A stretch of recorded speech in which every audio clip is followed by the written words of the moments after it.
ya Doktor, pada 2017. Ya. Okey.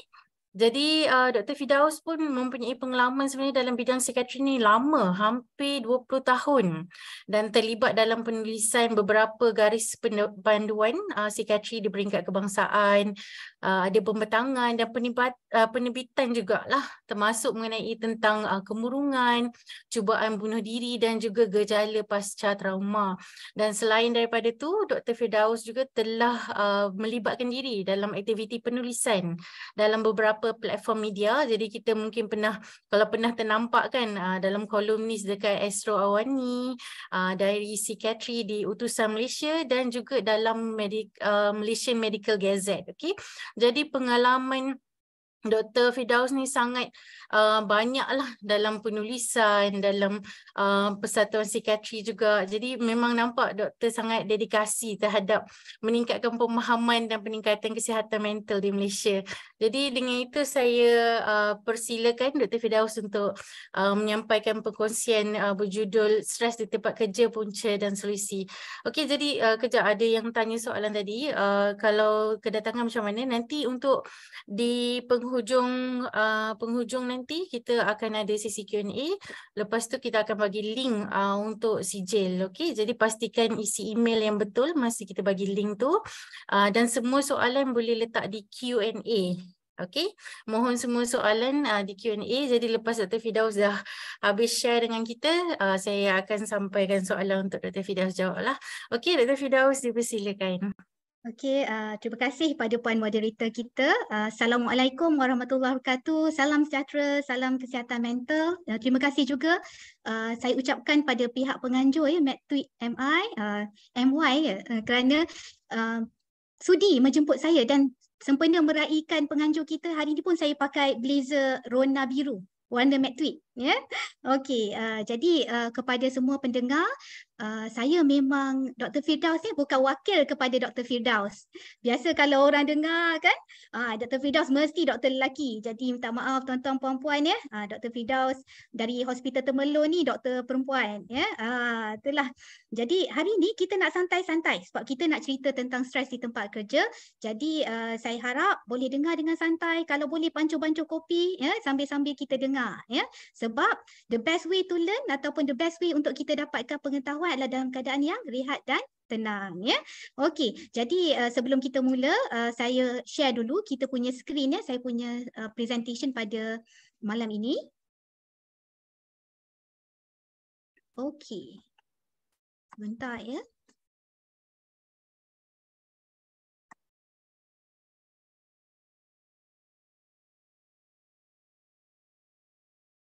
Okey, boleh nampak tak slide saya? Boleh Dr. Okey, alhamdulillah. Okey. Jadi gambar di tepi tu gambar waktu muda ya, nampak muda 10 tahun ya. Okey, jadi kita punya tajuk hari ini ialah stres di tempat kerja dan pada hari ini kita akan buat dalam bentuk pembentangan selama 45 minit dan Q&A selama 15 minit. Dan saya mohon pada puan moderator kita, sekiranya saya terlebih masa, mohon remindkanlah ya, kerana saya ni memang ada sawan mikrofon. Kalau dapat je can untuk bercakap, kadang-kadang tu lupa ya. Jadi saya terima kasih banyak ya, kena ada timekeeper untuk saya ni. Ya, kalau tidak memang tak berhenti bercakap. Saya rasa dalam tidur pun saya bercakap. Punyalah suka bercakap ya. Okey, jadi kita mulakan tentang kenapa kita bercerita tentang tekanan di tempat kerja. Adakah ia serius ya? Kalau kita lihat daripada data, sebab apabila kita bercakap tentang epidemiologi, tentang bagaimana serius suatu keadaan itu, kita perlu bersandarkan kepada data. Jadi data daripada National Institute of Occupational Safety and Health di Amerika mengatakan bahawa kira-kira 1/3. 1/3 ni adalah lebih kurang 30% daripada pekerja mengalami stres di tempat kerja. Dan ini juga disokong oleh beberapa kajian di Eropah menunjukkan angka yang sama, 20 hingga 30%. Jadi kalau kita lihat kalau kita ada 100 pekerja, ada 30 orang mengalami stres. Ada 10 orang pekerja di tempat kita, di office kita, 3 orang mengalami stres. Jadi kalau kita lihat tu angka dia adalah signifikan. Jadi sebab tu kita bawa tajuk ini ya. Bagaimana pula di Malaysia? Tadi kita lihat bagaimana situasi di luar negara. Kini kita kembali kepada negara kita. Negara Malaysia kita. ada data yang dibuat oleh Presiden QPEX kita, Dato' Azimuddin pada tahun 2017 menunjukkan terdapat 20,000 penjawat awam yang bersara awal setiap tahun disebabkan tekanan di tempat kerja. Maksudnya mereka bersara lebih awal daripada umur yang mereka sign untuk pencen. Ini di kalangan penjawat awam. Saya kira kalau kita ada data yang lebih baik daripada kelompok pekerja yang lain, mungkin kita boleh lihat betapa tekanan di tempat kerja ni memang mempengaruhi tempoh kita bekerja ataupun berada dalam perkhidmatan. Dan kita lihat juga satu statement daripada pengerusi NIOSH dan juga penaung Malaysian Psychiatric Association, Tan Sri Lee Lam Tai. Beliau menegaskan bahawa terdapat kepentingan untuk kita tangani isu tekanan tempat kerja. Kerana apa? Kerana majikan pada peringkat ini, pada masa ini masih mempunyai kesedaran yang rendah tentang soal kesihatan mental.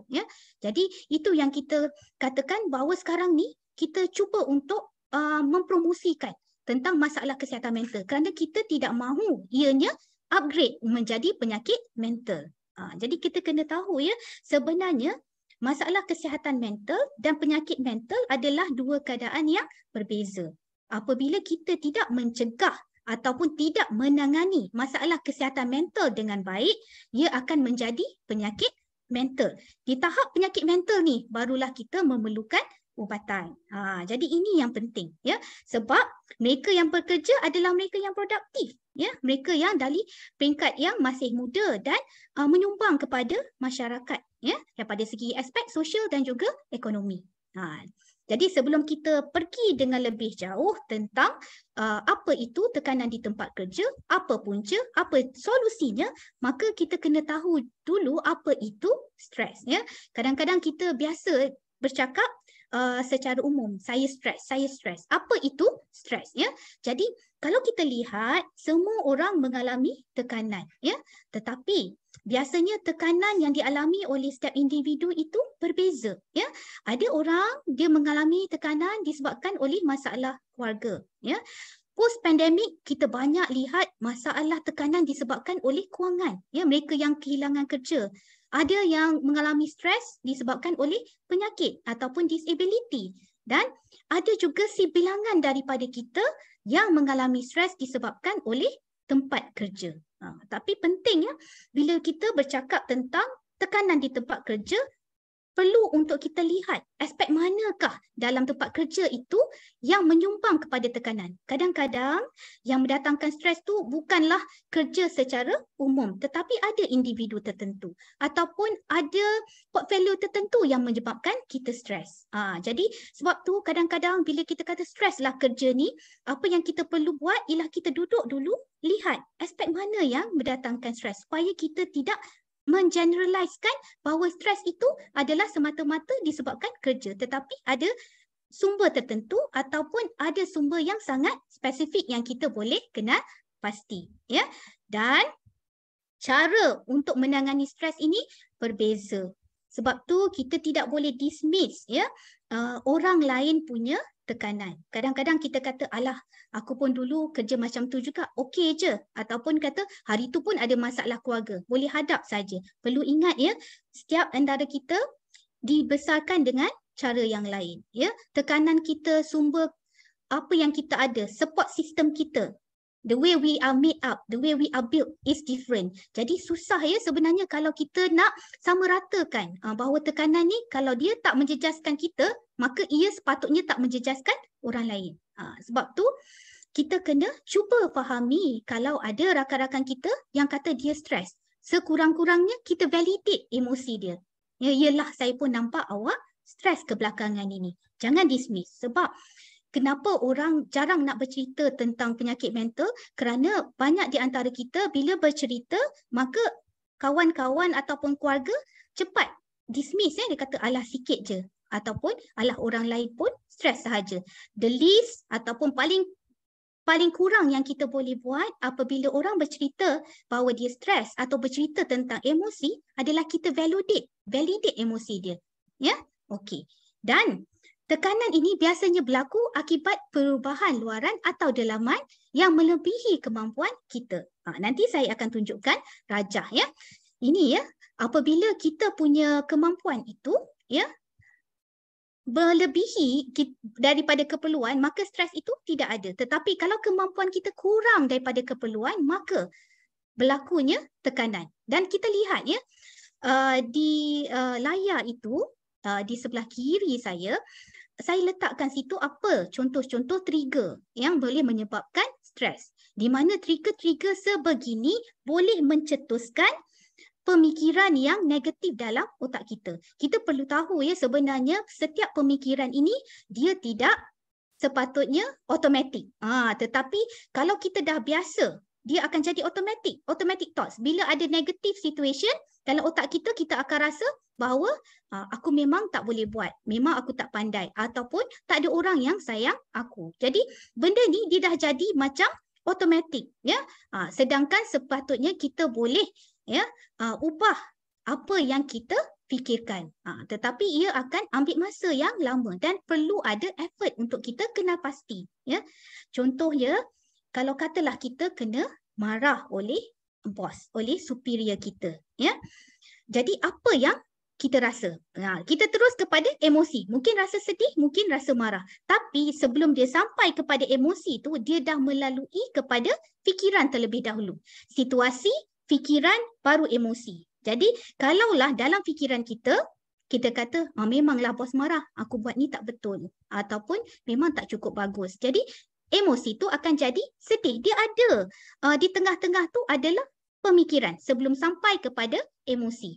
Kalau katalah dalam pemikiran kita kata, alah baru sangat belajar benda ni, mestilah tak pandai. Maka emosi kita mungkin tidak akan jadi sedih. Tetapi kita akan rasa seperti ini adalah satu cabaran dalam hidup kita ya, untuk kita perbaiki ya. Boleh jadi juga ya, bila kena marah kita pun rasa nak marah balik. So itu mungkin dalam fikiran kata ini tak adil. Jadi boleh nampak tak, apa yang berlaku, apa yang kita rasa, dia tidak automatik. Dia bergantung apa dalam fikiran kita. Itu ya, automatic thoughts ataupun condition mind. Okey? Jadi itu yang saya letakkan dalam contoh ya, apa yang berlaku dan apa yang ada dalam fikiran kita yang telah dikondisionkan sekian lama. Penting untuk kita explore fikiran kita ni, untuk kita cuba menangani emosi kita dan tingkah laku kita yang seterusnya. Okey? Jadi, kalau kita lihat stres ni bukan satu masalah yang baru ya. Daripada kita kecil, daripada kita sekolah, sampailah kita mula kerja ya. Dan mungkin bila kita dah bersara nanti pun ya, stres ni akan ada ya. Tetapi kian ramai yang kita lihat di fasiliti kesihatan yang mengatakan bahawa tempat kerja merupakan punca utama stres. Ya. Dan apa yang saya lihat ya, mungkin kebelakangan ini apa yang menyebabkan tekanan ini makin kuat berlaku di tempat kerja ialah kerana kita tidak ada boundaries antara tempat kerja dan kehidupan. Ya, sekarang ni kita boleh dihubungi bila-bila masa sahaja. Ya, zaman dulu-dulu kalau kata nak hubungi kita tak ada talian telefon mobile. Ya, kena telefon rumah. Ya, saya ingat dulu masa saya mula-mula bertugas sebagai houseman ya, pegawai latihan siswaza. Kalau kita on call, kena hubungi melalui pager. Ya, tapi kalau kita di luar waktu bertugas, memang kita tak ada akses. Orang tak ada akses untuk call kita. Ya, sama juga tugas-tugas yang lain, bidang tugas yang lain. Sekarang ni, pada bila-bila masa anda boleh dihubungi. Jadi kita tidak ada clear boundaries between work and life. Nanti saya akan sentuh pada kita panggil segmen tentang solusi nanti tentang work-life balance and setting boundaries. Okay? Jadi, apabila stres, terdapat perkara yang berlaku dalam diri kita. Ya. Bila kita berhadapan dengan satu tekanan, tubuh badan kita akan bereaksi seolah-olah dia berhadapan dengan ancaman. Ini yang kita belajar waktu sains dulu ya. Fight versus flight response ya. Berlaku anjakan daripada paras adrenalin dan tubuh badan kita. Itu yang rasa berdebar, rasa macam nafas laju ya, rasa tangan bergeletar ada kalanya ya, tindak balas tubuh kita. Sebab kita nampak bahawa tekanan itu merupakan satu ancaman. Seolah-olah macam kita nampak harimau depan mata. Macam itulah ancaman dia. Ya? Itu yang kita perceive. Ya? Jadi sebab tu ancaman ni boleh jadi apa yang berlaku sebenarnya ataupun apa yang kita anggap sebagai satu ancaman. Ia adalah sangat subjektif. Sebab tu penting untuk kita cuba tengok apa punca tekanan dan macam mana nak reframekan tekanan itu menjadi sesuatu yang lebih kecil atau sesuatu yang lebih kita panggil mudah ditangani. Ya? Perlu saya jelaskan ya, sebenarnya otak kita ni adalah satu organ yang sangat powerful. Ya? Apa yang kita fikirkan, maka itulah yang akan terjadi. Ya, itu kata the powerful mind. Ya? Kalau kita katakan, ya, seorang rakan kita ni, kita ada dua kawan. Seorang kawan ni sangat baik dengan kita, manakala seorang lagi mungkin tak berapa baik. Ya? Bila mereka melakukan kesalahan yang sama, kawan yang baik minta maaf, kita boleh maafkan, senang. Tetapi kawan yang mungkin tak berapa rapat dengan kita, mungkin selalu cari gaduh dengan kita, bila dia minta maaf, mesti kita akan kata, mesti sengaja ni, malaslah nak maafkan. Apa yang berbeza? Ya? Apa yang berbeza? Sebenarnya, apa yang berlaku, apa yang dilakukan adalah sama, tetapi apa yang kita anggap tentang diri seseorang individu itu sama juga. Bila kita nampak masalah itu sebagai besar, masalah ini tak boleh selesai, maka itulah yang akan kita alami, apa yang kita rasai. Dan saya ingin menjelaskan juga bahawa tidak semua stres ini adalah buruk. Ya, kita ada dua jenis stres. Ya, kita panggil eustress dan juga distress. Eustress adalah satu tekanan yang baik. Bila kita menghadapi tekanan yang baik. Ni contohnya, kalau kita nak exam ataupun kita nak interview, stres kan?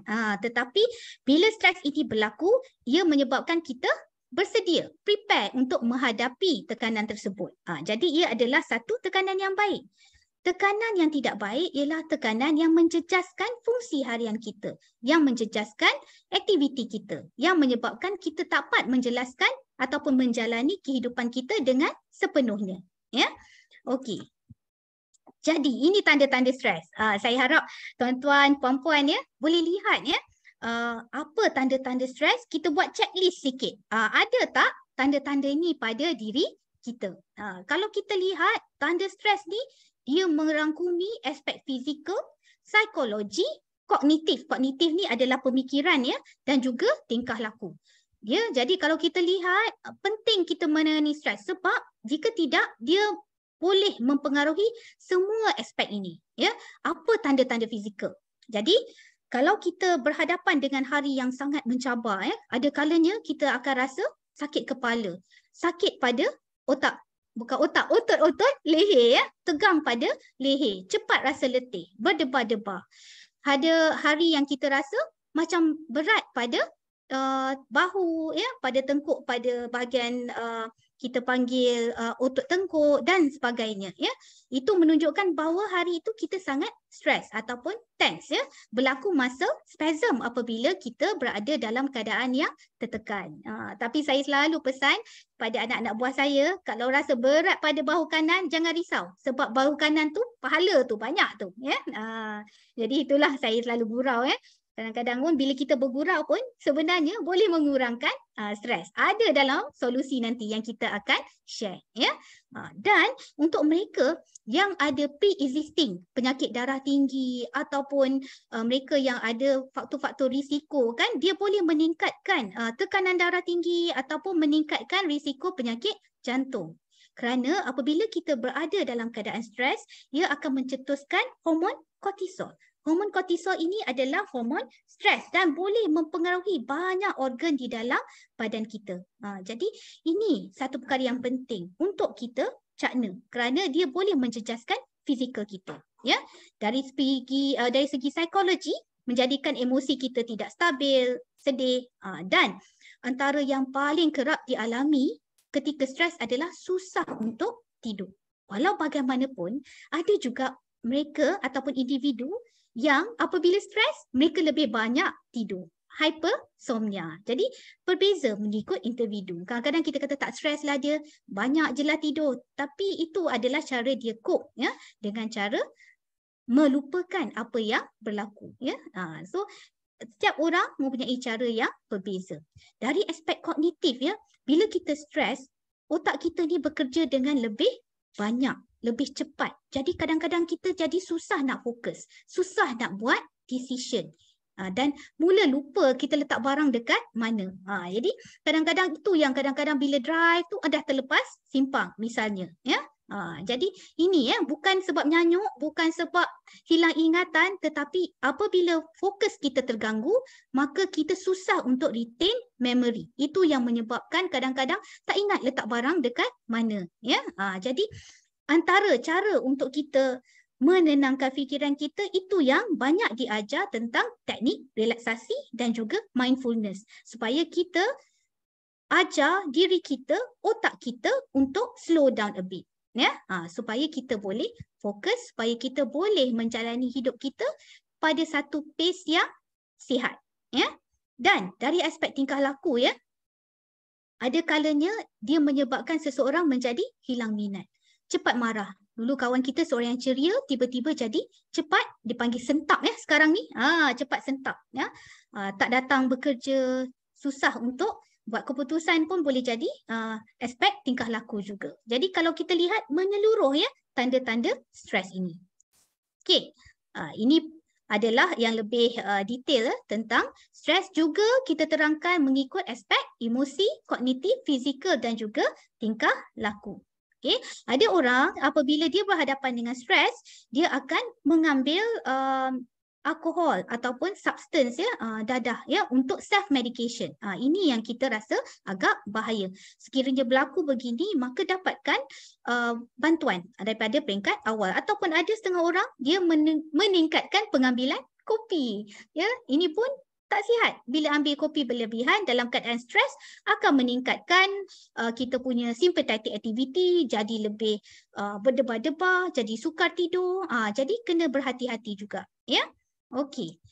Apa itu tekanan kerja? Bila kita sebut tentang tekanan kerja, umumnya berpunca daripada tanggungjawab ataupun beban tugas yang tak berpadanan dengan pengetahuan, kemahiran serta jangkaan individu tersebut. Ya, jadi dia melebihi expectation seseorang individu.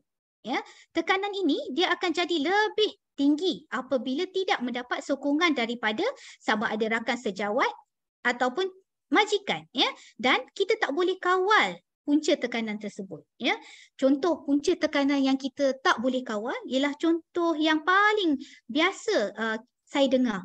Ya, di kalangan mereka yang hadir untuk konsultasi di klinik kita ialah masalah dengan bos. Ya, kita tak boleh nak kawal sebab ini adalah bos kita. Kita tak boleh nak tukar dia ke tempat lain kan. Jadi macam mana kita nak berhadapan dengan tekanan seperti ini? Kan? Ini yang kita akan bincangkan.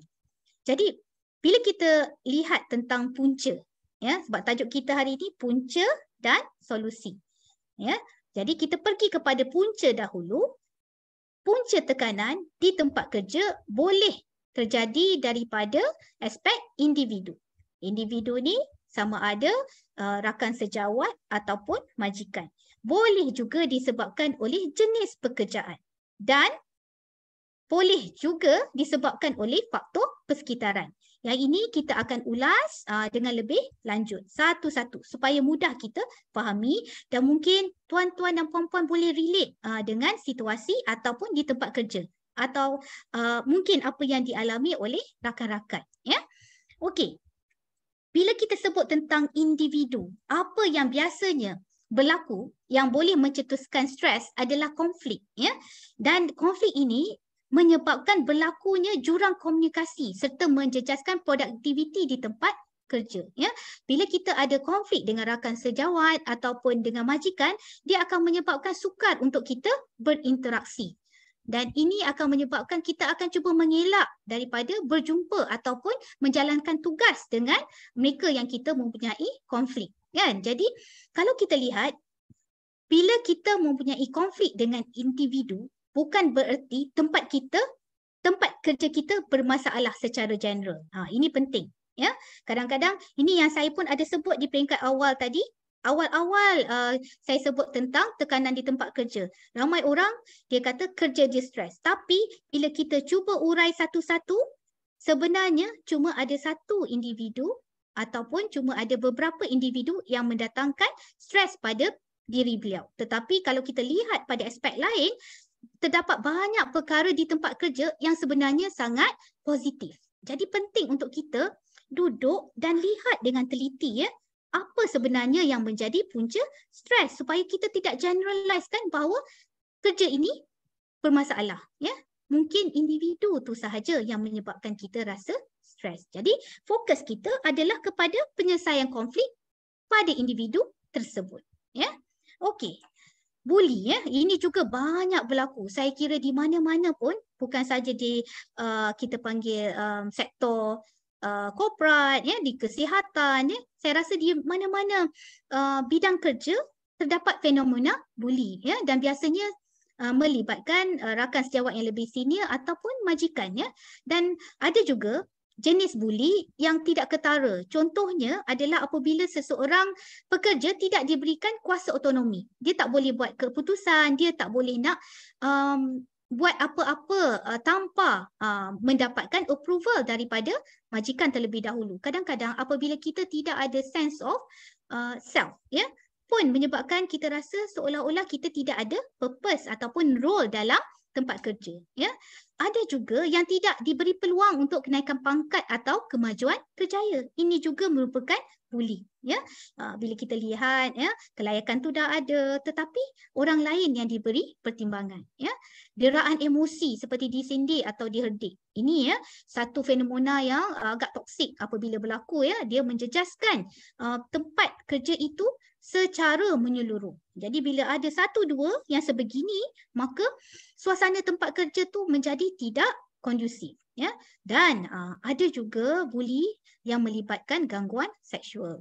Ini adalah jenis-jenis bully. Penting untuk kita tahu apa hak kita, siapa yang boleh kita sampaikan ataupun ke mana, saluran mana yang perlu kita pergi untuk dapatkan bantuan. Ya, okey. Pengurusan masa yang tidak efektif. Ini juga merupakan faktor individu. Mengapa saya katakan ini adalah faktor individu? Ya, kita sentiasa rasa diri kita sibuk. Kan? Kita akan kata sibuklah, tak ada masa lah. Pernah tak kita tengok masa kita di tempat kerja yang kita sibuk tu, sibuk untuk apa? Ini yang penting, kita nak buat time audit. Time audit ya. Kita nak tengok dalam sehari yang kita kata tak ada masa langsung untuk berehat, tak ada masa langsung untuk pergi makan. Apa yang kita lakukan dari pagi hingga ke habis waktu kerja tu, ya. Dan kena tengok juga beban kerja, ya. Dan mungkin juga yang menyebabkan pengurusan masa tu tidak efektif kerana tidak ada organisation dalam pekerjaan kita. Bila kita diberi tugas, kita tidak organize mengikut keutamaan. Ya. Dalam solusi nanti saya akan tunjukkan satu cara macam mana untuk kita buat penyelesaian bagi time audit. Ini penting ya untuk kita belajar kemahiran. Perkara-perkara ini biasanya boleh kita aplikasikan tanpa melibatkan orang lain ya. Okey. Dan dari aspek jenis pekerjaan ya, apakah yang boleh mendatangkan tekanan? Yang pertama adalah waktu pekerja yang panjang ya. Waktu pekerja yang panjang, kadang-kadang ada sampai double shift ya, beban kerja yang banyak. Dan juga suka mengambil cuti. Ya, kadang-kadang kita kata okey waktu kerja tu macam biasa, ya, 8 hingga 5, 9 hingga 5. Tetapi tidak ada masa untuk kita rehat. Dalam erti kata sebenar pun boleh menyebabkan kita rasa tertekan. Ya, beban kerja memang salah satu faktor yang paling banyak kita lihat, terutamanya jika tidak cukup sumber manusia. Beban kerja makin meningkat, orang makin kurang. Jadi ini kan akan jadi satu vicious cycle. Ya, ramai yang berhenti, maka beban kerja tu akan jadi lebih banyak. Ya, jadi ini yang banyak kita lihat di mana-mana sektor. Ya, okey. dari aspek persekitaran ya, persekitaran kerja yang toksik, bos yang tidak suportif, rakan-rakan yang tidak membantu ya, masing-masing hidup dengan diri sendiri. Tidak ada communication ataupun social connection. Ini merupakan persekitaran kerja yang toksik ataupun yang sangat highly competitive antara satu sama lain. Dia tidak membantu untuk menaikkan kawan-kawan ataupun menaikkan orang yang berada di bawah seliaan, tetapi dia sendiri yang akan cuba untuk menaikkan nama. Ataupun ada juga superior yang ambil kredit kepada apa yang anak buah buat. Ini adalah merupakan persekitaran kerja yang toksik. Dan ada satu lagi yang banyak kita lihat ya, yang menjadi punca stres adalah jauh dari tempat tinggal ya. Perlu kita lihat ya bahawa apabila berlakunya sedemikian, bukan sahaja jauh daripada tempat tinggal, ada juga yang tinggal jauh daripada pasangan ya, PJJ pun menyebabkan stres ya, sebab kita punya support system tidak ada dekat dengan kita.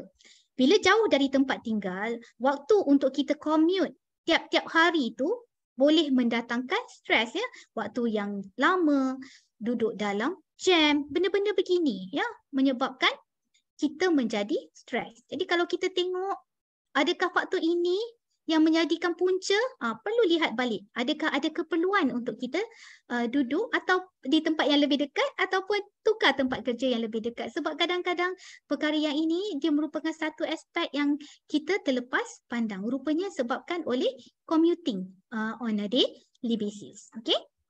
Jadi ini yang saya cuba nak sampaikan. Apabila kita lihat kepada punca-punca, kita duduk sebentar, tengok apa punca stres kita. Ya, apa punca stres kita di tempat kerja. Ya, dan perlu juga untuk kita identify punca tekanan tersebut adakah di dalam kawalan kita, something that we can change.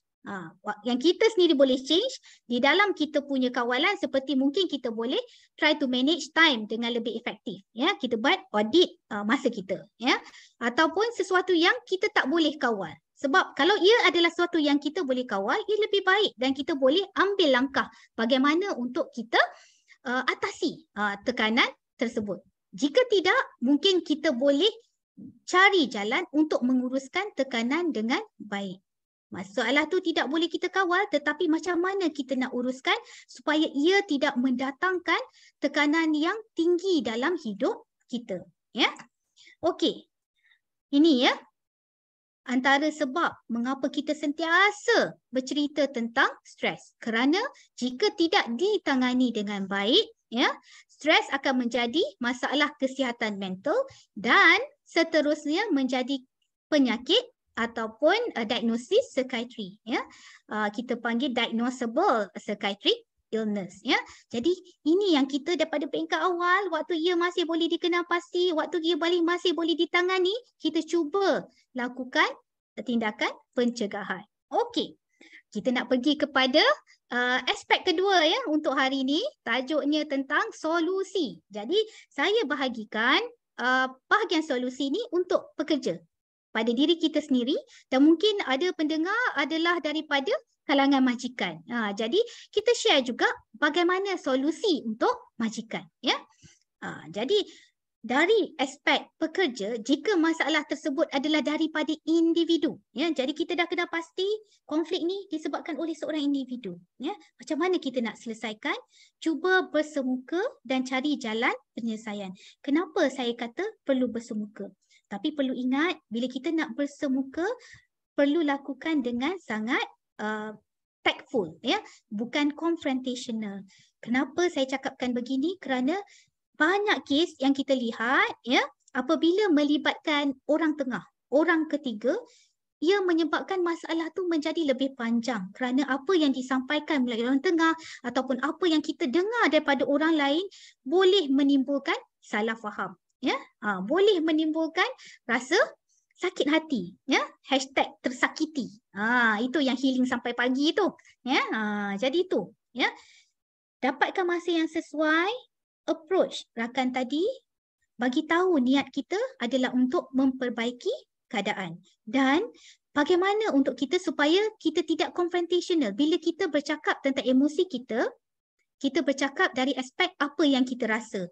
Bukan kita kata awak ni selalu buat saya marah. Awak ni selalu tak siap kerja. Awak ni selalu bagi. Bila kita approach macam ni dengan bagi tahu bahawa masalah ni berpunca daripada dia, kan? Awak ni dia akan rasa macam dia di criticize. Dan orang apabila kita criticize, bagaimana cara dia untuk berhadapan dengan kritikan ni, mesti dia akan defensif. Jadi tak dapat apa-apa, ya. Jadi kita cakap secara tenang dan kita bagi tahu apabila awak menangguhkan kerja ini menyebabkan saya rasa tertekan, ya.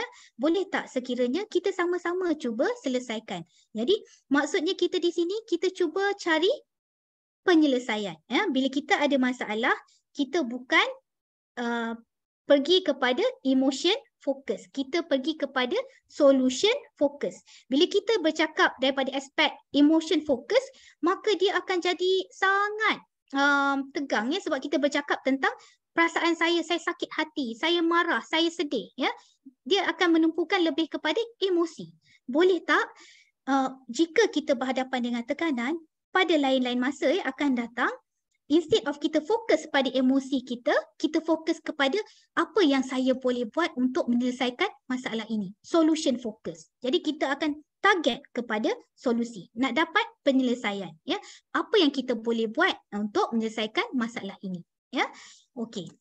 Jadi ini yang saya sebut tentang time audit. Tadi kan bila saya sebut tentang punca, antara punca tekanan di tempat kerja adalah pengurusan masa. Ya, bila tidak efektif dan kita sentiasa merasa sibuk hingga kita sukar untuk menghabiskan kerja mengikut apa yang ditetapkan. Ya. Jadi antara solusi yang kita boleh buat adalah dengan perancangan kerja dan masa yang baik. Ya. Lepas kita dah tengok tadi time audit, ya, daripada pagi kita sampai apa yang kita buat, rutin kita. Mulakan pagi anda dengan satu rutin yang menimbulkan rasa positif, ya, dan jadikan rutin itu sebagai satu yang kita lakukan secara berterusan, ya, dan senaraikan tugasan mengikut kepentingan dan tarikh yang perlu disiapkan. Jadi tuan-tuan dan puan-puan boleh rujuk pada Eisenhower Matrix ni, ya. Ini sangat ringkas dan saya rasa mudah untuk kita lakukan apabila kita cuba mengenal pasti apa yang kita perlu buat pada tugasan-tugasan ataupun beban kerja yang kita ada, ya. Kita lihat pada aspek sama ada ia penting ataupun tidak penting, urgent ataupun tidak urgent, ya. Segera ataupun tidak segera, penting ataupun tidak penting, ya. Kalau kata penting, urgent, buat sekarang. Kalau kata important, ya, penting tapi tak urgent, mungkin kita boleh tangguhkan pada masa yang akan datang. Buat checklist. Saya suka sangat memberitahu, ya, pesakit saya dan juga pada siapa-siapa yang bertanya tentang time management, ialah cuba untuk kita write down apa yang dalam otak kita ni, ya. Workload, mental workload, semua tulis supaya kita boleh prioritize mana yang perlu kita tangani terlebih dahulu, mana yang boleh letak kemudian. Bila selesai, terus ambil pen tu, potong supaya secara visible kita nampak benda ni dah selesai, benda ni dah tolak tepi, kurang dah sikit kita punya perkara yang perlu kita fikirkan, ya. Okey, kalau kita lihat, ya, jika benda tu tidak penting, not important, but it is urgent, ya, ada tak orang yang boleh kita delegatekan? Jadi ingat, ya, bukan semua benda kita boleh buat sendiri, ya. Banyak saya kenal individu yang cuba buat semua perkara sendiri. Dia tak percaya kepada orang lain, ya, terutama leaders, ya. Perlu untuk anda kenal pasti siapa yang anda boleh delegate tugasan dia mengikut kebolehan. Bagi masa, bagi kepercayaan, ya. Jika tak boleh, train lagi, ya, sebab kita tak akan mampu untuk buat semua perkara, ya, on our own, ya. Okey, ya. Dan tengok juga kalau kata perkara tak penting, tak urgent, mungkin adalah pada yang kita mungkin tak perlu untuk buat, ya. Jadi ini, ya, secara ringkas bagaimana untuk kita buat penyelesaian dalam mengorganisasikan, mengorganiskan, mengatur tugasan yang kita ada, ya. Okey. Jadi seterusnya cuba tengok, kenal pasti serta ubah jika ada polisi yang tidak fleksibel hingga menyebabkan stres yang berlaku, ya. Jika ada setengah-setengah syarikat yang boleh membenarkan bekerja daripada rumah, ambil peluang, ya. Ambil peluang jika ada waktu fleksi, ya, yang membolehkan kita mungkin tak bekerja-kerja, ya, tak bekerja-kerja untuk mengantar anak dan seterusnya pergi ke tempat kerja. Jadi kalau tengok ada tak kita panggil privilege ataupun tawaran begini di tempat kerja kita. Jika tidak ada, boleh bincang dengan majikan whether it is applicable, ya, ataupun adakan taska atau nursery di tempat kerja, ya. Dan ini yang sukar, ya, sebab kita dah sekarang ni dah jadi culture dalam hidup kita. Tapi kalau kita lihat di negara-negara Eropah yang saya pernah dengar di Perancis, ya, France, ya, no WhatsApp after office hour. Tapi kita ni setiap masa, tak kira siang, malam, hujung minggu dan sebagainya, ya, masih boleh dia bunyi, masih boleh disuruh untuk melakukan tugasan walaupun bukan pada waktu kerja. Jadi dia kena start dulu, ya. It has to start somewhere. Kita start dulu. Boleh tak kita disiplinkan diri kita, kita buat boundaries, ya, supaya perkara ini ada dia punya limit, ya, dan dia jadikan sebagai satu culture di kalangan petugas di tempat kerja kita, ya. Okey, jadi kena disiplin juga tu. Email pun jadikan rutin lepas habis waktu kerja, kan? Jangan kita buka email. Walaupun rasa boring lah sangat, bukalah email, bukalah WhatsApp. Kena train diri kita. Sebab kita nak kena ada boundaries between work and life, ya. Hidup kita bukan kerja semata-mata. Perlu ingat, ya. Okey. Cuba kenal pasti kemampuan diri sendiri dan belajar untuk jadi lebih asertif. Kenapa saya cakap macam ni, ya? Kalau kita lihat di mana-mana organisasi, mereka yang boleh buat kerja, dia akan dapat ekstra kerja. Dia akan dapat beban kerja yang lebih banyak. Kawan yang memang tak boleh buat kerja, langsung tak diberi tugasan. Jadi ini kan lama-lama dia akan menjadikan mereka yang diberi tugas yang banyak ni jadi demotivated. Dia akan timbul rasa ketidakpuasan hati. Jadi kena belajar untuk say no. Kata maaf, pada masa ni terdapat banyak perkara yang perlu saya selesaikan. Boleh tak pertimbangkan untuk beri pada orang lain. Tapi cara tu pun kena betul. Bukan mudah, ya, bukan mudah. Tapi kena ada cara supaya kita boleh sampaikan dengan lebih baik, ya. Sebab kadang-kadang kita ni ada tendensi untuk please everyone, untuk puaskan hati semua orang, tetapi at the expense of our own self, ya. Okey. Seterusnya, cuba lakukan kerja secara berpasukan. Ini, ya, sangat penting, dan kita kena kenal pasti dalam pasukan kita tu siapa yang mempunyai kemahiran ataupun kebolehan tertentu, ya, supaya kita bagi tugas delegate mengikut dia punya strength, mengikut dia punya kekuatan. Ada di kalangan rakan kita ni yang boleh bercakap. Jadi kita mungkin bagikan task dia sebagai presenter.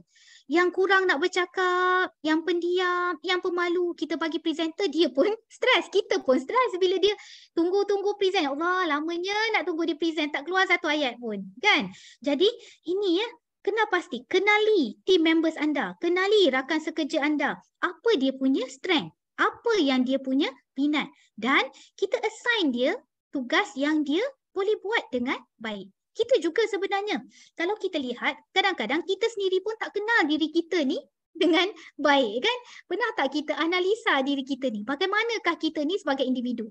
Adakah kita ni seorang yang berkeyakinan? Adakah kita ni seorang yang peramah, friendly? Adakah kita ni seorang yang mempunyai kebolehan daripada aspek kreativiti, menulis? Ataupun kita ni adalah lebih banyak daripada aspek memberi idea? Kan?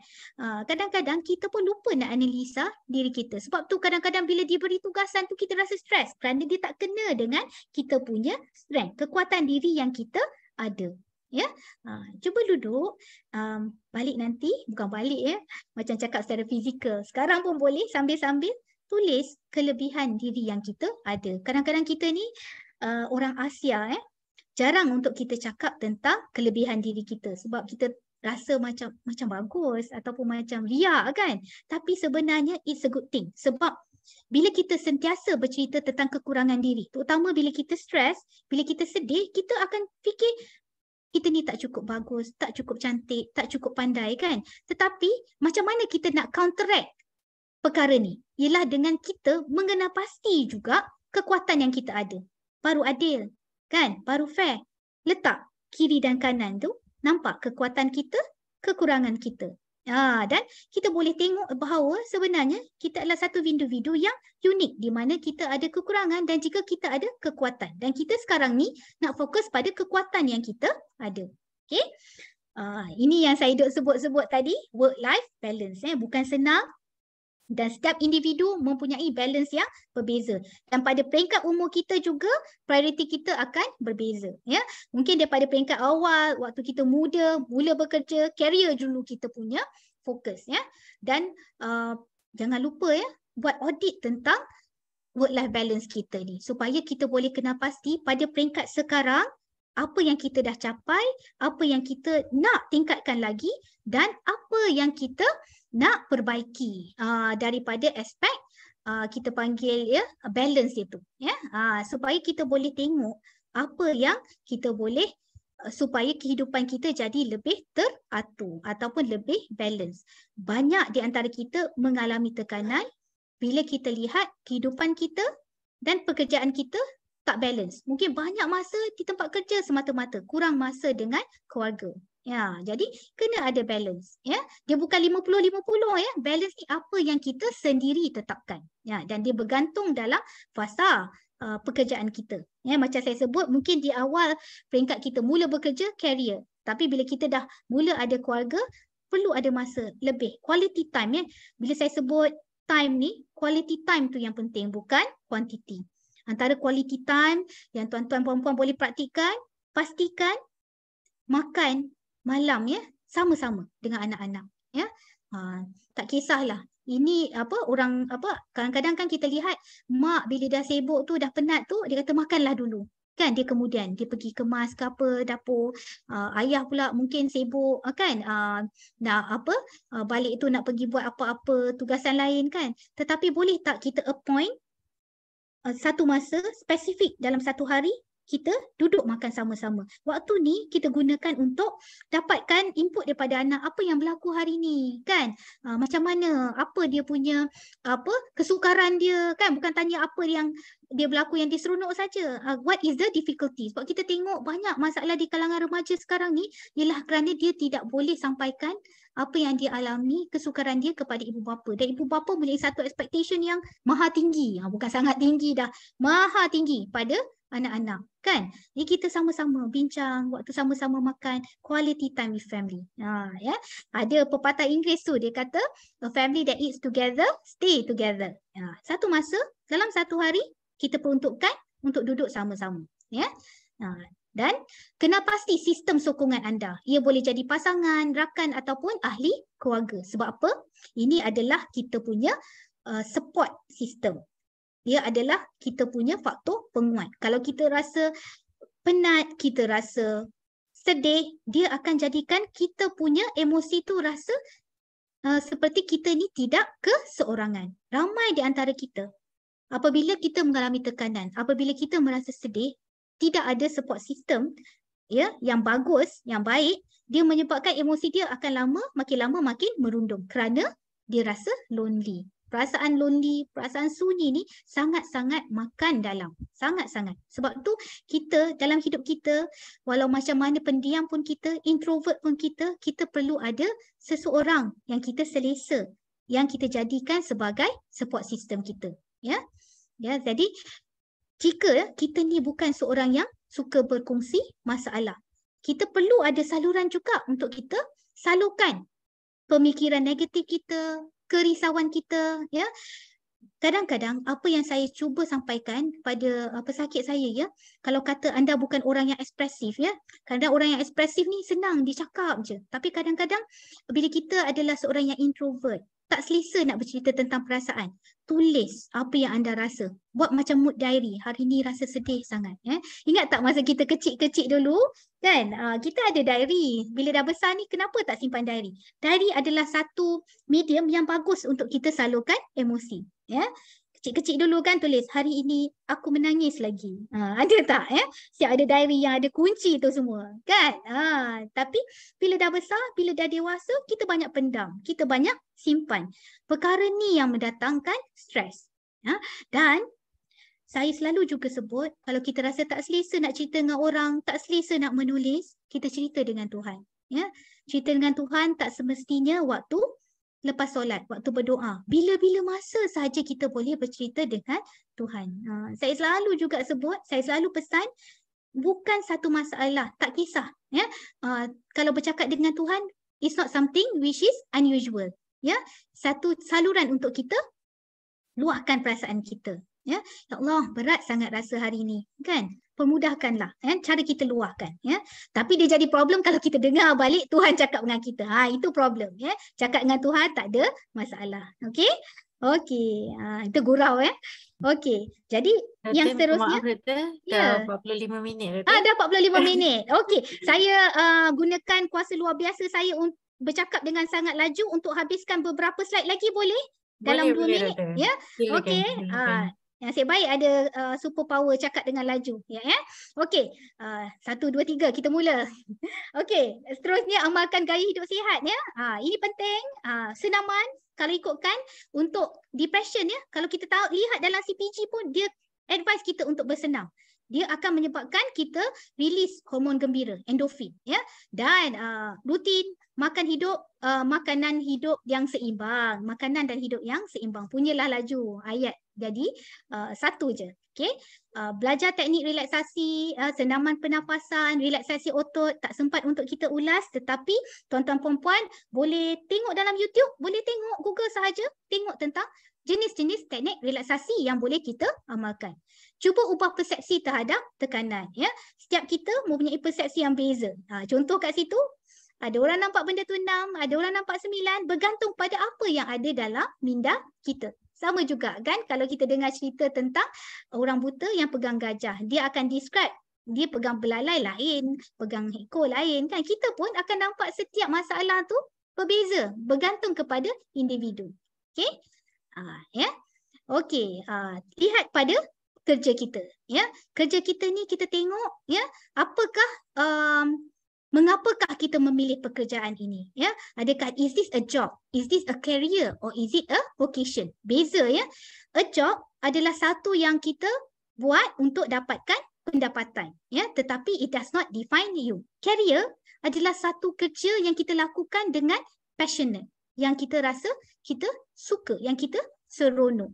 Dan vocation is something that you do ataupun yang kita lakukan untuk kehidupan kita ataupun tujuan hidup kita. Jadi tengok, kerja kita pada hari ini adalah semata-mata untuk pendapatan, untuk kepuasan hidup, ataupun adakah sesuatu yang kita jadikan sebagai matlamat untuk kita fulfill. Sebab dalam hidup kita kan, kalau kita lihat Nabi Muhammad SAW pun kata, ini cerita pasal tazkirah pula. Tapi orang yang bermanfaat ni adalah sebaik-baik manusia. Orang yang baik adalah orang yang mendatangkan manfaat kepada orang lain. Dan nak habis dah ni, banyakkan senyum dan ketawa. Kenal pasti sistem sokongan kita, siapa perlu berlaku siapa perlu berada dalam social circle kita, siapa yang perlu kita keluarkan daripada social circle kita. Okay? Peruntukkan masa untuk diri sendiri, cari hobi, dan kalau katalah tak ada hobi, boleh lihat rujukan ni. Kadang-kadang bila saya tanya, ramai di kalangan sahabat saya sendiri pun kata dia tak ada hobi, kan? Saya kata okey, apa you punya bintang? Mungkin kita boleh start somewhere untuk kita cari, kan, what type of hobby that probably suits you. Solusi untuk majikan, tingkatkan pengetahuan tentang kesihatan mental, kurangkan stigma, berikan maklumat dan kesedaran, bincang secara terbuka mengenai kesihatan mental, berkomunikasi secara tetap. Ada ruang untuk kita berkomunikasi dengan pasukan kita. Banyak juga yang kita suggest buat open door policy di mana pekerja boleh pada bila-bila masa approach kita, dan jadikan budaya hormat, menghormati serta komunikasi berkesan di tempat kerja. Jadikan dia suatu culture.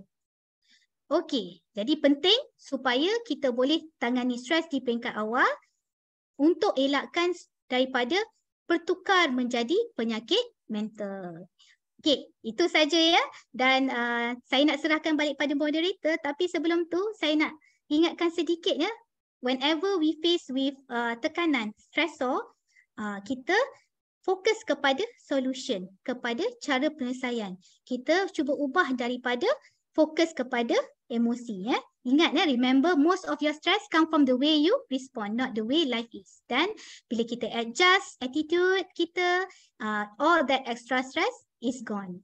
Jadi saya serahkan balik pada moderator kita. Mohon maaf kerana exit sedikit masa ya. Silakan Dr. Ainul. Okey, Dr. Firdaus, terima kasih. Wah, kuasa superpower hebat sungguh. Support rasa kan? Terus laju. Minta maaf, Doktor. Tak apa, tak ada Tapi, masalah. okey, Faham? jadi saya sangat berterima kasih pada doktor hari ini share yang sangat banyak tentang stres di tempat kerja.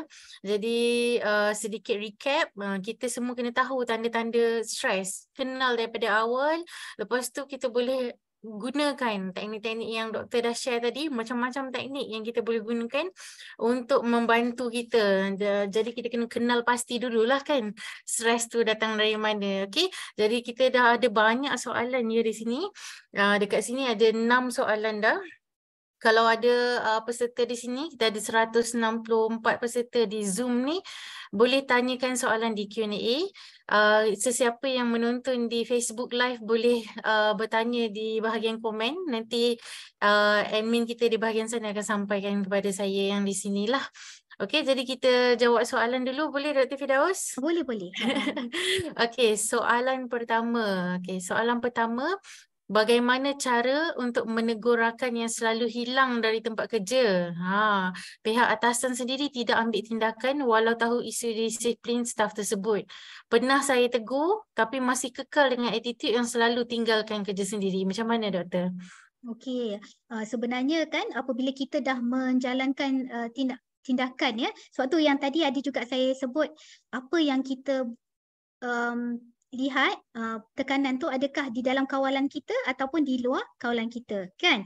Jadi daripada apa yang saya fahami soalan tadi, katanya dah kita sendiri dah tegur kan, tetapi tidak ada apa-apa perubahan kan. Sebenarnya dia dah di luar kawalan kita dah. Dia dah pada peringkat orang atasan, majikan tu kena ambil tindakan. Tapi itulah saya pun bila lihat tadi majikan pun tak ada ambil apa-apa tindakan kan. Jadi apa yang kita boleh buat ialah kita cuba saluran yang lebih tinggi. Saluran yang lebih tinggi. Biasanya majikan ni kita akan tengok ya, saya pun tak pasti yang bertanya tadi adakah daripada sektor mana kan, sebab biasanya bila kita bekerja ni kita ada hierarki kita kan, kita ada di immediate penyelia kita dan juga ada lagi atas kan. Adakah tindakan tu tidak diambil oleh immediate supervisor kita? Jikanya adalah disebabkan oleh immediate supervisor, mungkin kita perlu bawa masalah ini ke peringkat yang lebih atas, kerana pada ketika ini ia bukan lagi di bawah kawalan kita. Sebenarnya tanggungjawab tu dah lebih pada majikan ya. Penting ya, sebab kalau kita tak lakukan apa-apa, dia akan mempengaruhi suasana kerja tersebut. Ya, bila ada seorang kawan yang ponting yang tak datang, dia lepas kan. Dan orang-orang lain akan rasa ini tak adil. This is not fair. Suasana kerja, dinamik tempat kerja itu akan jadi musnah. Dia akan jadi tidak lagi kondusif. Kerana orang lain kata kalau dia boleh buat, kenapa saya tak boleh buat kan. Jadi apa yang kita boleh buat, instead of kadang-kadang kita ni kita sebagai individu, kita punya suara tu tidak begitu kuat kan. Jadi kumpulkan rakan-rakan, sama rakan sejawat, approach kepada majikan di peringkat yang lebih tinggi, beritahu masalah ini memang berlaku dan apa harapan kita supaya perkara ini tidak berlarutan ya. Sebab kita dah buat pada peringkat kita dah tegur dah ya kawan kita tu tadi ya. Kalau kita nak biarkan, saya bimbang ya, dia akan mencetuskan suasana yang tidak kondusif di tempat kerja. Dia akan jadikan orang-orang yang okey, orang-orang yang rajin pun akan menjadi demotivated disebabkan situasi tersebut. Jadi go to a higher level ya, supaya kita tak nak apa kita panggil ya, tingkah laku ni dinormalisasikan. Oh, susah nak cakap tu. Dinormalisasikan. Dah, ya. Okey, ya. Sebab saya faham ya, banyak situasi ni berlaku dan the only thing that we can do is for the superior to take action so that this thing is not being continued lah, ya. Okey. Okey, terima kasih doktor. Kemudian soalan kedua daripada Cik Engku Aziz. Bagaimana cara untuk elakkan keadaan sekeliling kerja dalam suasana yang toksik lah. Maksudnya tempat kerja dia toksik. Jadi macam mana kita nak elakkan? Okey, jadi mungkin toksik ni dia ada banyak definisi toksik ni kan. Tetapi antara cara yang paling asas yang kita boleh buat ialah kita cuba kenali setiap seorang daripada team members kita, pasukan kerja kita ni, ya, dengan cara mungkin team building, ya, ataupun dengan cara melakukan aktiviti selain daripada yang melibatkan kerja. Ya, maksudnya aktiviti riadah, aktiviti yang di luar daripada skop tugas kita, kan? Banyak di kalangan kita yang apabila kita mengenali dengan lebih baik seseorang individu tu, baru kita faham, oh sebenarnya beliau begini dan begini, kan? Jadi kita boleh faham dengan lebih baik dan boleh kena pasti apakah sebab perkara tersebut berlaku. Jadi kalau kita kata kat situ kan, suasana toksik ni saya pun nak jelaskan kena tengok sebab spesifik, adakah disebabkan bos sendiri ataupun disebabkan oleh rakan-rakan setugas ataupun beban kerja yang banyak, kan. Jadi bila kita kenal setiap team members kita, kita seronok, kita wujudkan suasana yang gembira di tempat kerja. Banyak buat aktiviti-aktiviti yang santai-santai, ya, untuk kita kadang-kadang bukan santai ni benda yang apa kita panggil makan-makan sahaja tau. Benda-benda yang melibatkan spiritual juga. Pengisian spiritual ataupun aktiviti-aktiviti yang mendatangkan apa kita panggil increase kita punya personal growth, kan? Pun boleh, ya, supaya kita boleh lakukan aktiviti ni bersama-sama. Jadi itu antara cara di mana kita cuba lakukan aktiviti untuk mengenali setiap pasukan kita, cuba kenali apa kelebihan yang ada pada team members kita. Apa yang saya boleh suggest, ya, satu perkara ataupun perkara yang boleh kita buat secara ringkas, ya, cuba tulis pada satu kertas sticky note tu semua sifat-sifat ataupun nilai-nilai murni yang kita boleh fikirkan. Amanah, berdisiplin, apa lagi? Jujur, punctual, kan? Letak dalam satu balang, kan? You pass around. Dan setiap kawan yang dapat tu, dia perlu identify siapa kawan dia yang mempunyai ciri-ciri tersebut. Dengan cara begitu sebenarnya kita acknowledge kawan kita, kekuatan yang dia ada, dan pada masa yang sama dia menimbulkan rasa hormat, menghormati, dan juga sebenarnya kita menghargai setiap rakan kita dan nampak apa ciri-ciri baik yang dia ada. Ya? So team building is very important. Ya? Lakukan aktiviti team building ni.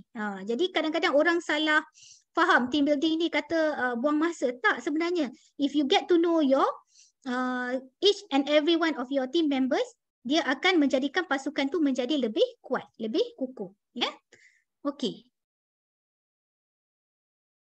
Okey, terima kasih doktor. Okey. Kemudian ada soalan lain. Saya nak tanya, kalau seseorang tu tidak kisah untuk menerima tugas atau WhatsApp selepas waktu bekerja, tapi adakah ini masih dikira bos tu mengganggu waktu kerja staff tu? Okey. Ini dikira individu, kan? Yeah. Tapi bagi saya, dia akan menyebabkan kesukaran berlaku pada organisasi tersebut. Kerana bos akan kata, dia tu saya bagi kerja tak kisah pula. Kenapa awak tak boleh? Dia akan menyebabkan, walaupun dia sendiri tak kisah, dia akan mendatangkan kesukaran kepada rakan-rakan sekerja dia tu. Kan? Sebab nanti bos akan kata, saya biasa je WhatsApp dia, tak ada masalah pula. Kan? Kita sendiri perlu ada priorities dalam hidup kita, kan? Jadi bukan apa, kadang-kadang perkara tersebut dia bukan saja affect kita, kan? Kita kata dia tak affect diri kita, tetapi kena tengok apakah kesan dia kepada rakan sejawat kita. Ya, sebab setiap apa yang berlaku, ya, dia adalah satu macam kita panggil apa? Efek dia tu macam dynamo, kan? Dia boleh berlaku pada orang lain. Bukan dynamo, apa yang kita yang makin dia boleh affect pada orang lain tu? Apa ya? Saya pun Domino. tak ingat. Domino effect. Domino. La Domino ilaha effect. illallah. Domino effect. Jadi dynamo pula kan. Boleh dah Nasib ada kena baik kami Dr. Aina je. faham ya. Kan? Okay. Kan? Betul tak? Kan? Satu Betul. tercetus dia akan Hmm. affect pada orang lain. Kita sendiri mungkin tak Okay. kisah. Tetapi disebabkan tingkah laku kita tu nanti bos akan ada satu assumption this is okay. Kan? If it's okay dengan kita, kenapa orang lain perlu komplain? Kan? Kesian pada rakan-rakan kita yang lain. Kesian sebenarnya kan? Betul. Okay. Okey, soalan seterusnya, bagaimana mengatasi bila kerja berpasukan? Jadi ada kawan semua kerja dia tak boleh buat lah. Jadi kalau bila dia bahagi sama rata, kawan tu selalu tak buat. Jadi bila sampai tim selalu kena marah dengan bos. Ni dah sampai efek pada tim lah. Dia dah kami semua dah nasihat, tapi dia salahkan kami sebab tak tolong dia. Macam mana pula nak mengatasi masalah yang macam ni, Doktor? Oh, yang ni kena bagi tahu dengan bos kesukaran yang dia alami. Kerana kalau kita selama-lamanya cuba kita cover untuk kawan kita, dia tak boleh buat kerja kan. Kita kena bagi tahu dengan bos, ini adalah masalah yang saya alami apabila berikan tugasan dia tak boleh buat. Sebab bos dia boleh buat tindakan, ya. Bos boleh buat tindakan. Mungkin daripada kalau kata kita pejabat awam kan, FKT tu, kan. Kita kan setiap pada kita ada skop tugas kita, portfolio kita, mana yang perlu capai, mana yang boleh dicapai, apa yang apa kita perlu perbaiki kan. Jadi kalau kita pada peringkat kita kita tak sampaikan pada bos, kita cuba cover semua benda. Kita sama-sama cuba buat. Maksudnya dia sentiasa dalam keadaan protected. Dia tak buat pun dia kata tak apa, kawan-kawan lain akan buat kan. Dan kita biar pun nanti masalah tu balik-balik pada kita kan. Jadi apa yang kita boleh buat? Bagi jumpa dengan bos, bagi tahu ini adalah kesukaran yang dialami. Ini bukan mengadu domba. Ini penting supaya kita boleh menyelesaikan masalah. Beza ya, banyak orang dia kata nanti macam mengadu kan. Tak, nanti macam menganiaya kawan.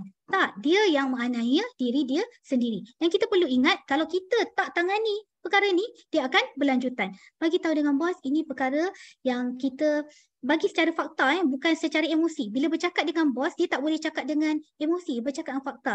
Hari tu kami bagi tugasan ni, ini yang kami berikan, tetapi dia tak boleh nak buat. Dan ini adalah beberapa kali yang kita buat tugasan di mana apa-apa yang kami berikan, dia tidak boleh siapkan. Bagi dalam bentuk fakta. Senang untuk bos kita lihat ya daripada aspek tu bila dia ada fakta. Ya. Kalau kita cakap daripada segi emosi, dia ni malas lah bos, semua kerja tak siap. Tu tak jadi kan. Kena bagi secara fakta ya. Jadi pada peringkat ini untuk menyelesaikan rakan kita tadi perlu pada peringkat yang lebih tinggi ya. Kena tahu, bos kena tahu. Kadang-kadang banyak organisasi yang saya dengar kan, bila banyak pesakit ya berkongsi dengan kita, kadang-kadang bos tak tahu pun apa yang berlaku di peringkat rakan sejawat ni ya, sebab semua orang cuba mengcover kan. Jadi tapi kita yang suffer disebabkan oleh kita cuba nak lindungi dia. Jadi bila majikan tahu, baru dia kata kenapa tak bagi tahu daripada peringkat awal ya.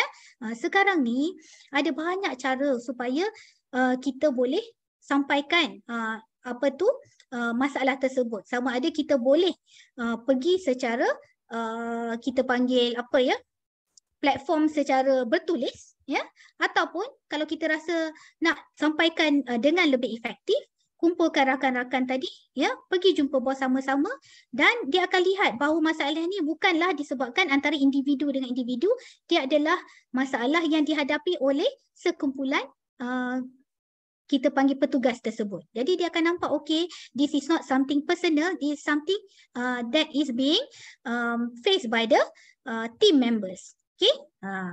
Jadi itulah yang mungkin kita boleh cadangkan lah ya.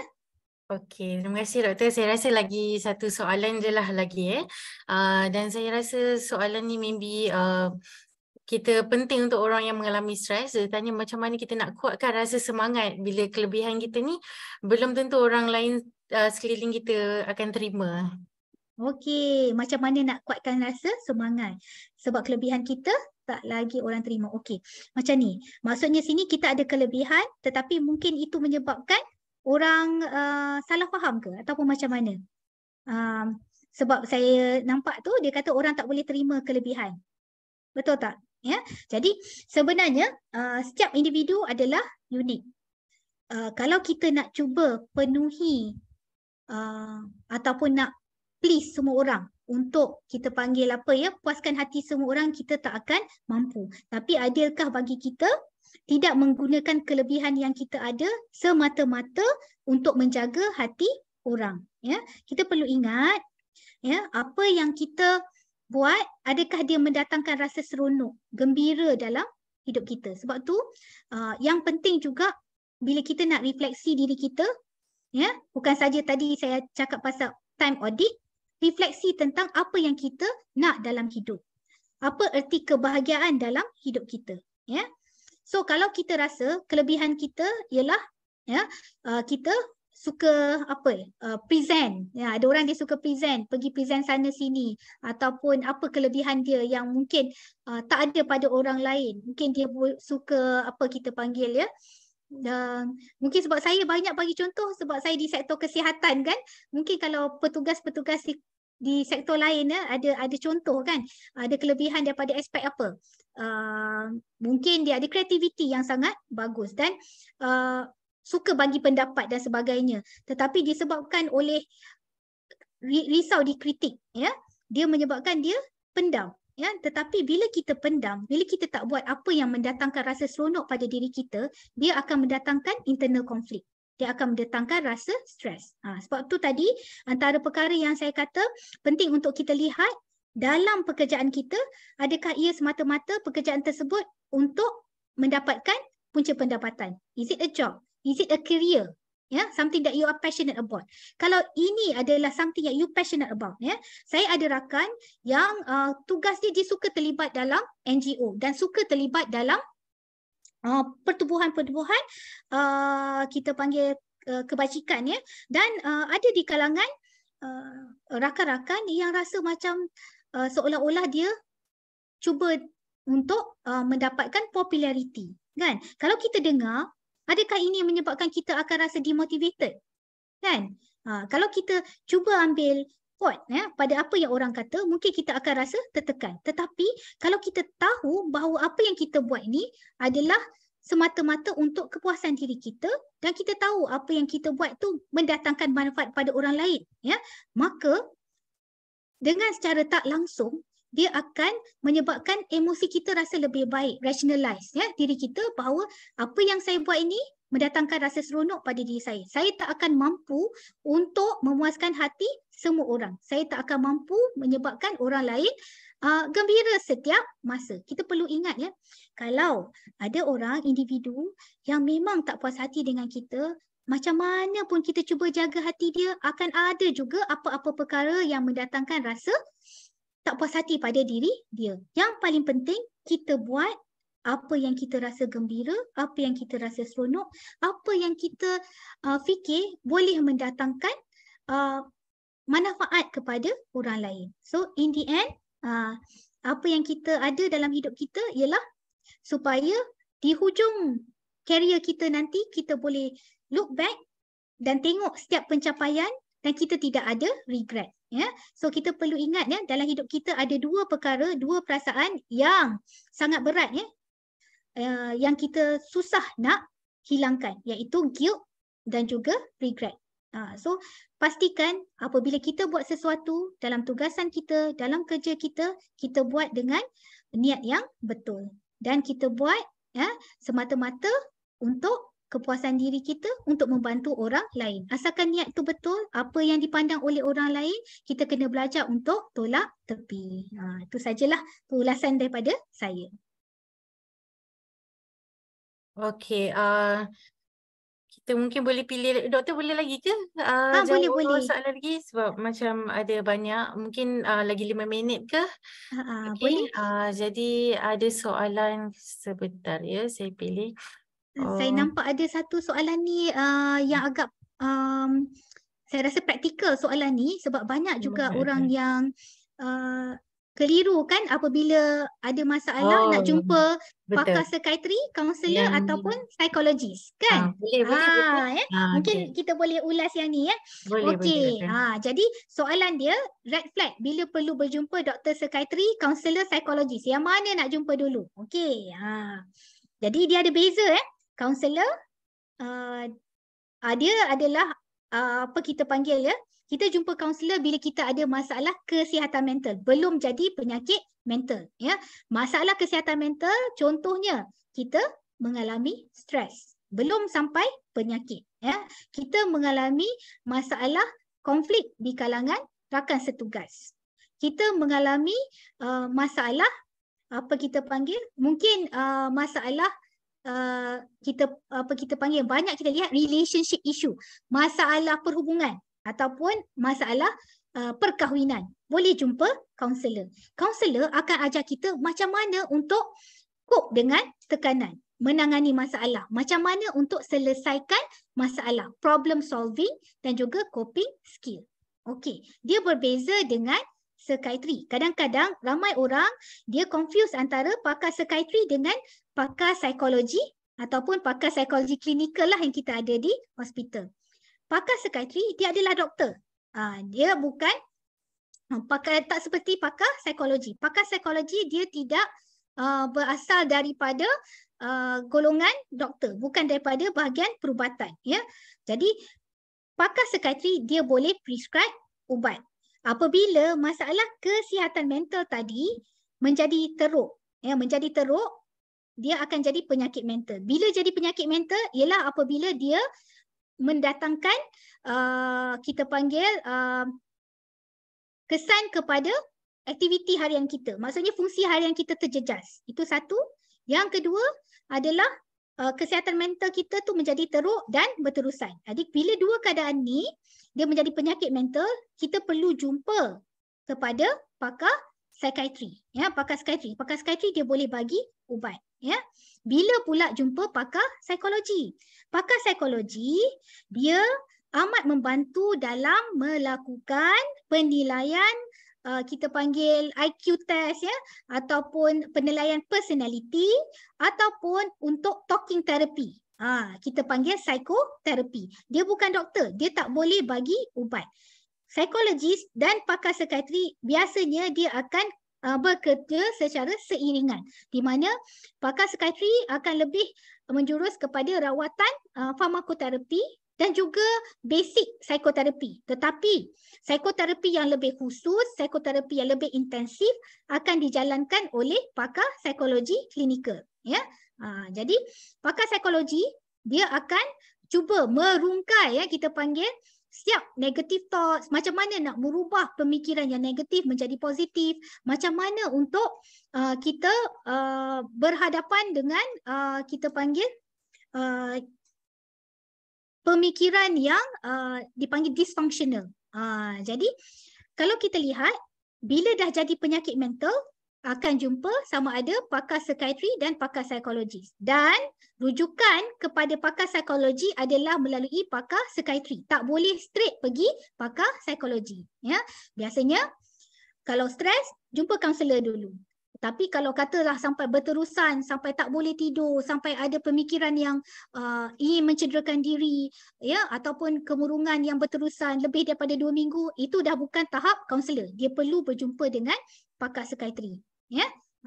Jadi pakar psikiatri bila dia lihat bahawa perlu support daripada aspek psychological therapy, maka dia akan rujuk kepada pakar psikologi. Ataupun perlu penilaian lain untuk pada aspek personality ataupun pada mereka yang kita syaki mengalami masalah intellectual disability. Kita akan rujuk pada pakar psikologi untuk buat penilaian ataupun menggunakan tools yang dia ada. Jadi itulah sedikit sebanyak ya. Jadi dia bergantung kepada keterukan, bergantung kepada simptom yang kita ada, ya. Okey, terima kasih Doktor. Jawapan yang sangat jelas sekali. Jadi saya harap dapat membantu kepada yang bertanya dan kepada semua yang menonton kita punya live hari ini. Jadi minta maaf kalau boleh memang kita nak jawab semua soalan tapi masa sangat-sangat mencemburui kita. Jadi saya ucapkan terima kasih banyak-banyak pada Dr. Firdaus atas perkongsian hari ini dan terima kasih juga kepada semua peserta. Jadi link untuk sijil telah diberikan dan akan ditutup selepas setengah jam. Jadi kalau boleh tolong isi link tu terus dan isikan email yang tepat sebab kita dah banyak kali buat tapi bila email tu salah kita tak dapat nak sampaikan sijil tu. Jadi pastikan email anda tepat lah. Jadi doktor ada apa-apa nak cakap ke yang terakhir sebelum kita tutup Okey. majlis hari ini?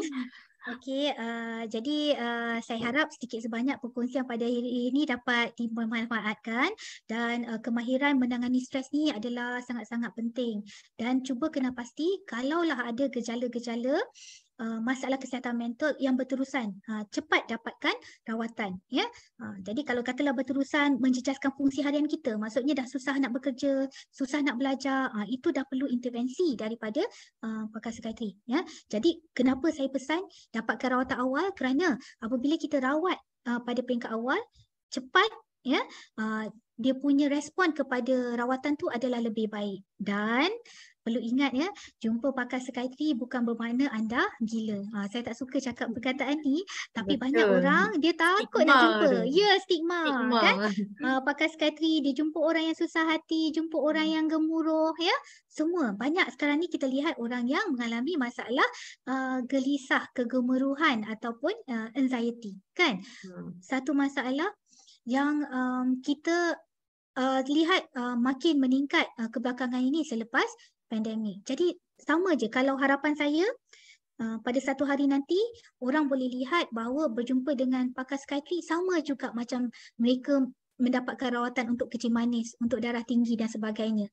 Ya, jadi itu saja pesanan pada saya. Saya mohon maaf kalau ada apa-apa kekurangan daripada pihak saya, ada apa-apa yang tersinggung ataupun ada apa-apa yang mungkin saya sampaikan tadi yang tidak menepati apa yang tuan-tuan puan-puan harapkan, tetapi saya mendoakan agar semua diberi kesejahteraan hidup dan semoga dipermudahkan setiap urusan. Terima kasih juga pada pihak NetTweet, ya, atas jemputan untuk sama-sama mempromosikan kesihatan mental.